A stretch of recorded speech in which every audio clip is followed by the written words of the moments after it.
Olá, pessoas! Tudo bem com vocês? Eita, preula. Eu faço aqui que é pra celebrar que eu fui tio de festa antes de fazer sites, velho. Aí eu curto comemorar pela zoeira assim mesmo. Começar também, né? Cara, isso aqui é muito louco, velho. Esse evento, essa parada toda, vocês aqui. Espero eu conseguir compartilhar um pouquinho de conhecimento aí com vocês. A minha palestra, o título dela faz sentido? Quem é que acha que trabalha com magia todo dia aí?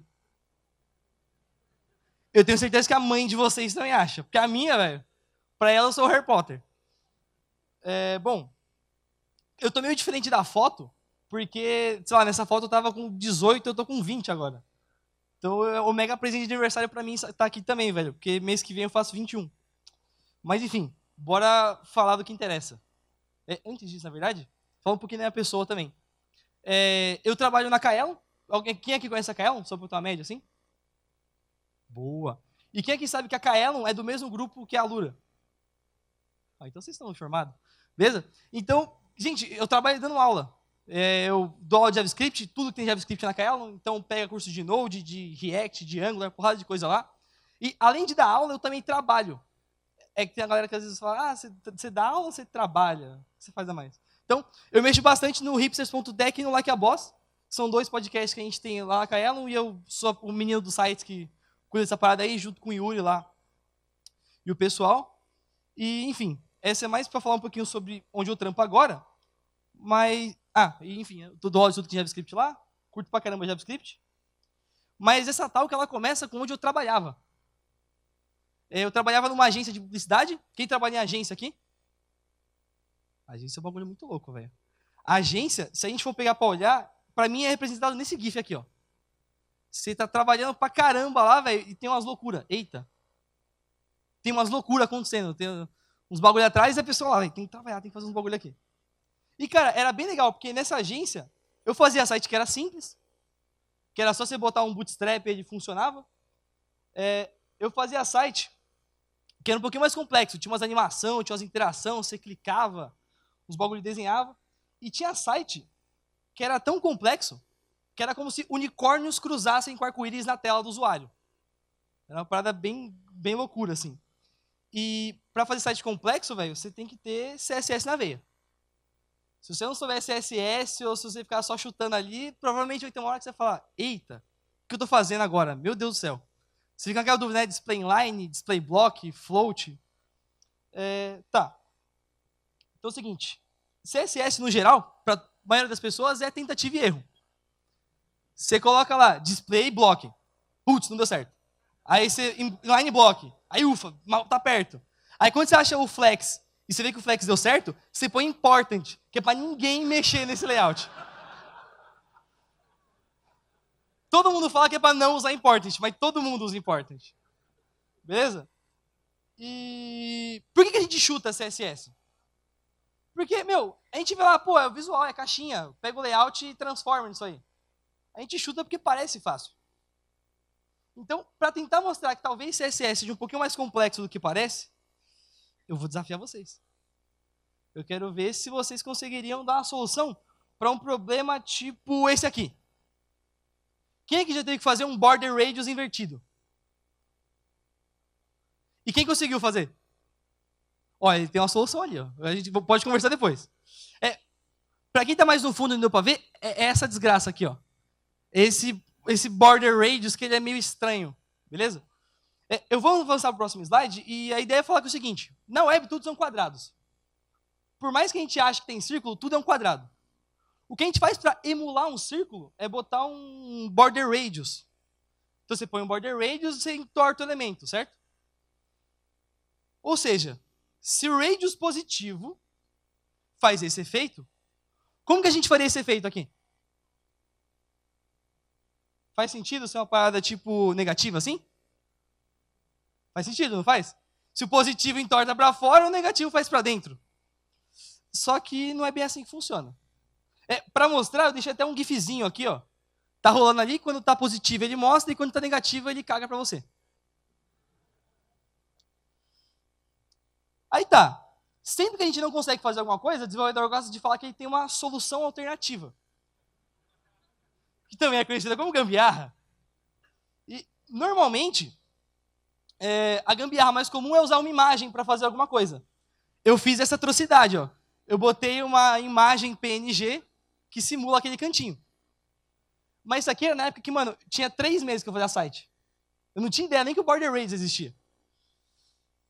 E, felizmente, tem gente que é melhor que eu. E que é pago até para escrever o bagulho que o CSS está fazendo, que é a Leaverol. E aí um dia eu descobri que a Leaverol tinha uma solução melhor que a minha para fazer aquilo ali. Sabe, eu chutei que devia existir. Eu falo que desenvolvedor tem um sensor aranha. Quando você faz alguma coisa que você sente que está estranho, você fala, tem que ter um jeito melhor, velho. E aí eu descobri a Leaverol e eu vi que ela faz isso aqui, ó. Ela pinta uns gradiente radial transparente na borda, que é para fazer aquele efeitinho. Essa é a diferença de um profissional para quem está começando, chutando ali. Mas o importante funcionava. Tava pegando lá. Então, seguindo aqui, se o radius para dentro é difícil, como que vocês fariam esse layout aqui? Tá um elemento embaixo do outro, né? Um elemento embaixo do outro seria float. Só que o float, ó, ele não acompanha exatamente a distância que está do elemento pi. Ele não tem um gapzinho específico. Ele vai para baixo e ele acompanha a linha do elemento maior da linha. É bem bizarro de ver float. Quem vai estudar float assim a fundo, fica meio triste quando descobre. E tá, se o float não resolve, tem display, né? Block, inline. Quem chuta que o display block resolve aquilo ali? Ou inline block? Ou flex? Ó, já comecei a ver que tem alguém que crê aqui. Então tá, quando eu fui pesquisar aquilo ali, aquele tipo de layout, eu descobri que ele tem um nome.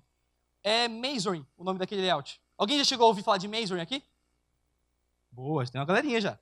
Então, só que Display Masonry ele não existe, tá? Não adianta me xingar lá no Twitter agora.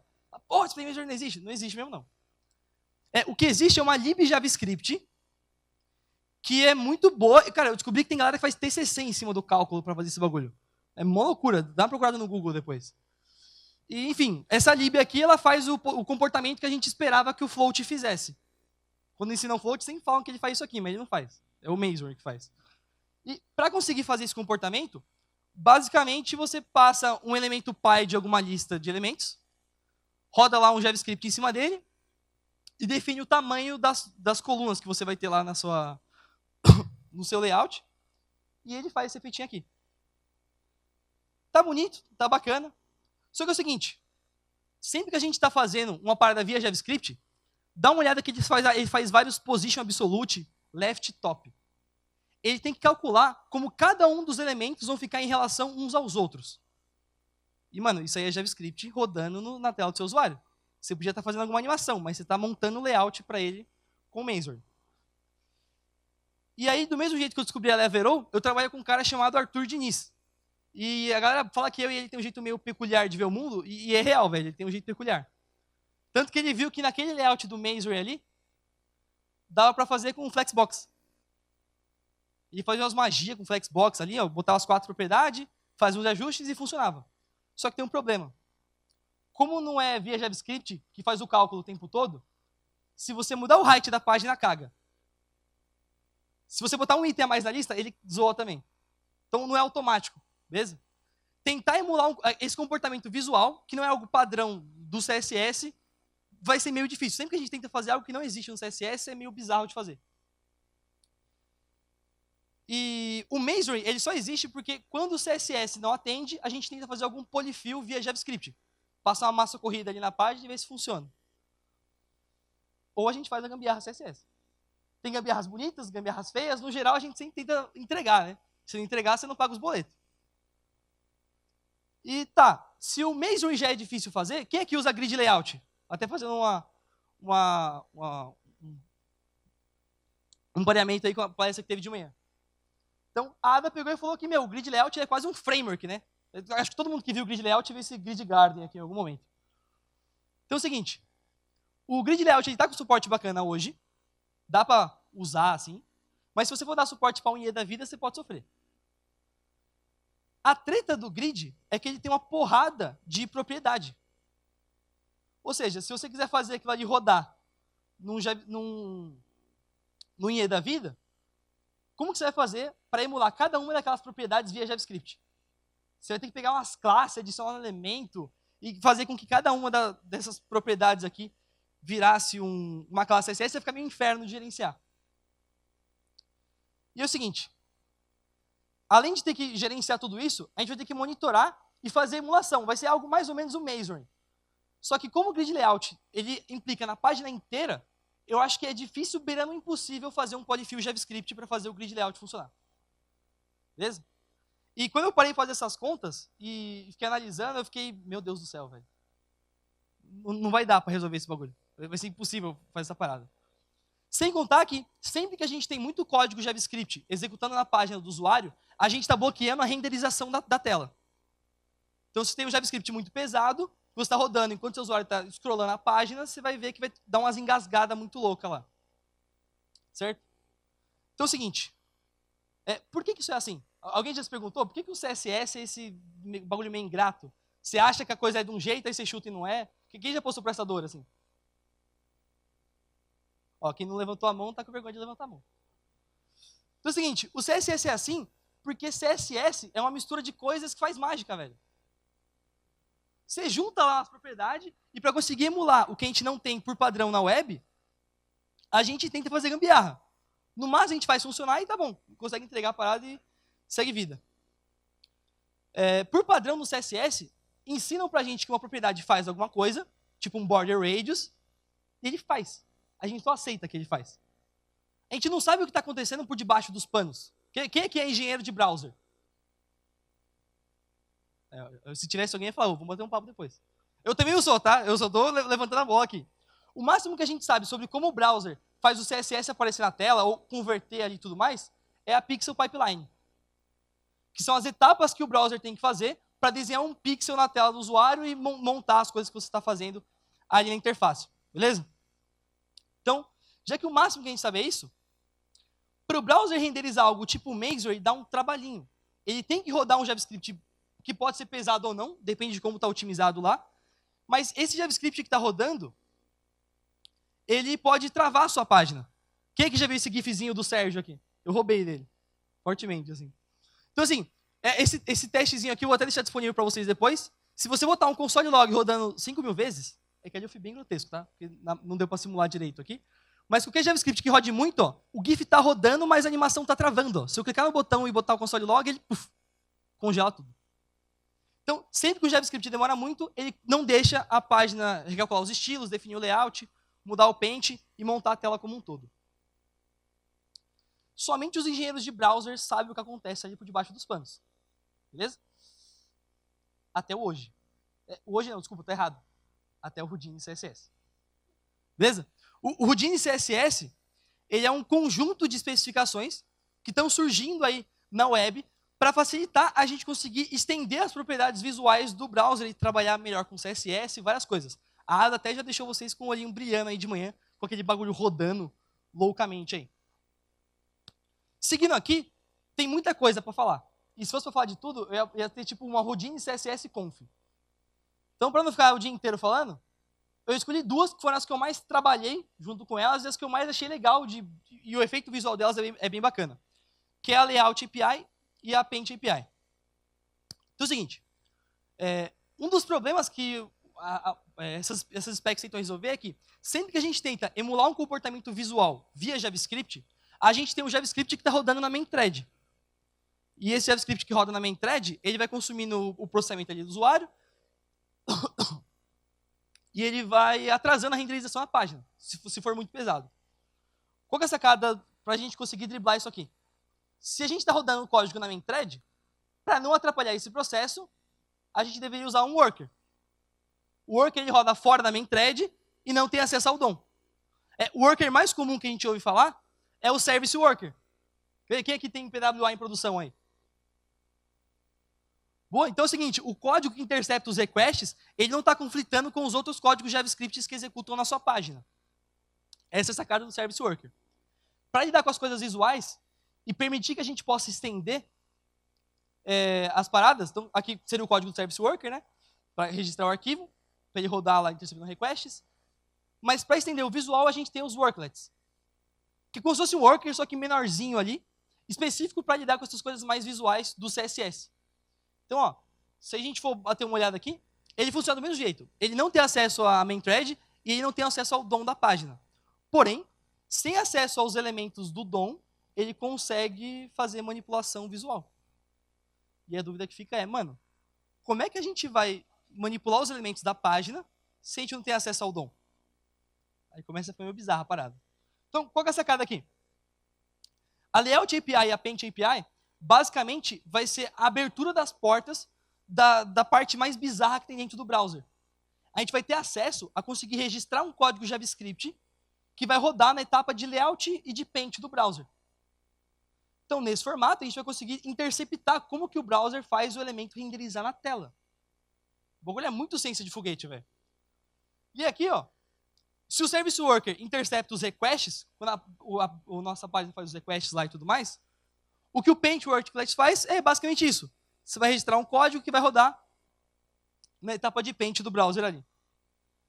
Então, por exemplo, quem aqui tem celular Android? Vocês acham bonito aquele efeitinho do botão que você clica e ele faz uma ondinha? Imagina que louco se para fazer ele, você só precisasse botar isso aqui, ó. Background Image, Paint, Ripple. E aí ele faz o efeitinho quando você clica. É um CSS, velho. Você põe a propriedade, ele tá rodando ali, porque tem um controle de JavaScript para quando que vai adicionar a classe, mas é isso aqui, velho. Você botou a propriedade e ele faz acontecer. Aí você fala, pô, começou a ficar legal, né? E quando eu vi isso aqui, eu fiquei assim. Foi tipo, mano do céu, dá para fazer CSS mágico que não existe. E aí eu falei, nesse momento que eu vi isso, eu falei, cara, talvez, só talvez, eu tenha visto uma luz. E essa luz, para mim, foi algo que, se eu consigo fazer um Paint Ripple, eu consigo fazer um Paint Border Radius Reverse. Faz sentido ou eu tô maluco? Aquele efeito é muito mais difícil. Eu só quero cortar a ponta do quadrado, beleza? Olha só. É tipo mágica, velho. O bagulho acontece. Beleza? E aí, ó, o código que faz isso aqui é isso aqui, ó. Eu criei o Border Radius Reverse. Esse código ele tá no meu GitHub, vocês vão poder brincar com ele depois. Beleza? Cara, quando eu fiz isso, eu surtei, velho. Foi uma parada que mudou minha vida. Assim, eu falei, caraca, velho, eu posso criar CSS, velho. E o mais louco é que para fazer isso aqui, você precisa do seguinte. A gente não vai estar rodando o JavaScript na main thread, certo? E por não rodar na main thread, você tem que adicionar esse módulo na página para ele registrar como worklet. Até aí, beleza. Internamente, você vai criar uma classe nesse formatinho aqui, beleza? Você pode pegar esse slide como referência depois, ou o código do GitHub. E você define qual propriedade você vai resgatar lá do seu elemento e como que você vai pintar o seu elemento na tela. E o mais legal é que os engenheiros do Houdini que estão trabalhando lá e tudo mais, eles pegaram a mesma API do Canvas. Então, se você já mexe com Canvas, você já pode começar a brincar com isso aqui facilmente. Se você não mexe com Canvas, tenta fazer uns console log lá que dá para ir criando umas lógicas no meio. E o mais louco é, depois que você cria essa classe, para você registrar essa classe para rodar e o browser saber que ele tem essa propriedade nova, você registra a sua classe, passa o nome que você dá para ela e acontece ali no Paint. Acabou. É criar uma classe, registrar um arquivo e pedir para ele rodar. E você consegue fazer isso aqui, velho. Tá funcionando, velho. Isso aqui tá em produção. Se você estiver abrindo o Chrome na versão mais recente, funciona já. E não para por aí, tem mais. Vocês lembram lá do Masonry que eu falei? O Masonry, ele não é só pintar o elemento, né? Ele tem algo mais a ver com layout. Por ter mais a ver com layout, a gente vai usar o Layout Worklet. E esse layout ele vai rodar na etapa de layout do browser. E aí vai dar para fazer isso aqui. Ao invés de display Masonry, você vai ter um display layout Masonry. E você vai conseguir fazer os elementos se comportarem desse jeito aqui. E aí, ó, só para tentar dar uma mostrada aqui para vocês agora. Espera aí só um minutinho. Olha que legal isso aqui, gente. Ó. Eu vou mudar quantas colunas eu quero que esse cara tenha. E aí ele acontece na hora. Ó. Eu só mudei um CSS. Se eu quiser 5... Eita, pronto, buguei tudo. Se eu quiser 5, ele faz também. Isso aqui é uma propriedade CSS. Esse exemplo aqui está disponível para vocês. Eu vou deixar como link no final do slide para vocês baixarem e testarem. O único problema é que isso aqui você vai ter que rodar no Chrome Canary. Eu já explico o porquê também. Por hora, eu vou voltar aqui para a apresentação e vou falar para vocês o seguinte. Se é possível fazer o Mazor via JavaScript e criar uma propriedade nova, não vai ser difícil fazer isso aqui, ó, o Display Layout Slide. E aí você passa qual é o slide que você quer que apareça e qual o tipo de transição dele. Essa é a parada que eu estou tentando fazer agora. É a minha brincadeira com o Houdini CSS aí. E aí, só voltando aqui, a pessoa que mais está falando disso atualmente é o Surma. Ele é um cara dev lá do Google, que ele está comandando, está meio que liderando as specs lá do Houdini. E, cara, sempre que sai alguma coisa nova, ele está tweetando e eu acompanho fortemente os tweets dele para conseguir me atualizar e até saber como que eu posso testar alguma coisa ou não. Eu queria muito conseguir bater um papo mais profundo com ele, porque só rola ver os tweets que ele posta mesmo. Se conseguir me ajudar, gente, tamo aí. Então, seguindo aqui, hoje a gente tem grid layout, né? Grid layout é o bagulho mais quente do CSS, a galera quer usar, mas tem medo de não dar suporte no IE, tem umas paradas muito loucas aí rolando. Só que é o seguinte, se hoje a gente tem grid layout, eu vou preocupar mais vocês. Vocês têm mais uma coisa para aprender amanhã. A gente pode ter uma parada chamada de Constraint Layout. Constraint Layout é uma parada que veio dos aplicativos mobile lá, então quem mexe com iOS, quem mexe com Android, deve conhecer esse cara. E o mais legal é que ele é muito foda. Olha que bagulho da hora. Eu tenho aqui um elemento A, beleza? Eu falo que eu quero que o elemento A, ele centralize horizontal. E eu vou adicionar mais uma linha aqui, ó. E eu falo que o elemento B, eu quero que ele fique right of elemento A. E aí, só faltou criar o elemento B, né? Pronto. Com isso aqui, a gente vai conseguir deixar o sistema de criação de layout muito mais descritivo. O que está rolando por baixo é isso aqui, ó. Relative constraint, e você vai descrevendo como que a sua página vai ficar. Isso aqui não está definido, tá? Mas olha que bagulho louco, velho. Vai dar para você criar CSS que não existe. E dá para testar isso aqui já agora. Você pode usar no browser e sair loucando testando as coisas. Aí eu preciso voltar o mouse para cá. E é o seguinte. Eu preciso voltar para a palestra também. Volta para cá. Boa. Então, na minha concepção e da galera que está trabalhando, talvez o Houdini, ele seja o Babel do CSS. Porque a parada é, hoje em dia, sempre que sair alguma feature nova do JavaScript, a gente já consegue usar nos nossos projetos. É só botar lá o Babel, verificar qual estágio está, e o código é gerado. Beleza? Quer ver? Quem aqui escreveu o polyfill de converter classe do Babel? Ou o polyfill de generators ou de arrow function? Mas quem aqui usa esses caras todo dia?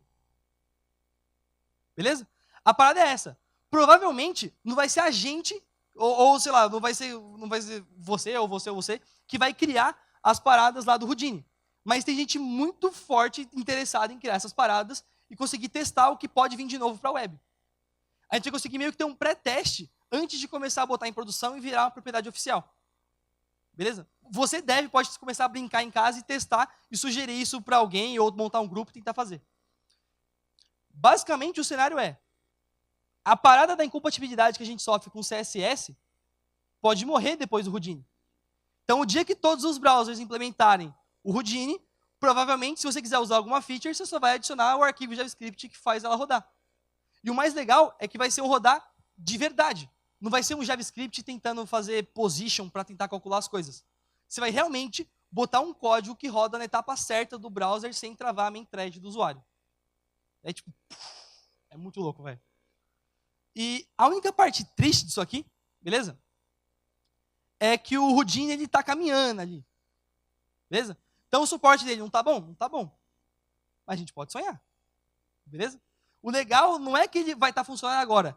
É o mundo de possibilidades que ele vai abrir para a gente conseguir testar coisas que podem vir aí no CSS. Então, por exemplo, aquele caso que eu mostrei para vocês, do border radius lá e tudo mais, vocês já conseguem visualizar ele por meio de uma URL que eu vou passar para vocês. Então, assim, o que eu tinha para falar para vocês era mostrar como vocês vão utilizar o Houdini, como vocês vão poder trabalhar com esse cara e tudo mais, deixar aquele gostinho da curiosidade para quem quiser aprender e começar a trabalhar com o Houdini, testar as suas propriedades, fazer o seu próprio border radius reverse aí. E, cara, a mensagem disso tudo é que, independente de ser compatível ou não, eu quero que vocês façam sites. Beleza? Os links do slide aqui e tudo mais, eu vou deixar no meu Twitter. Então, meu Twitter é @omariosolto. Eu vou estar tweetando lá para vocês. E aí tem o projeto no meu GitHub. Quem quiser conversar comigo, fica à vontade, parar para chamar. Tamo junto aí, beleza? Valeu, pessoal. Obrigadão. Tamo junto.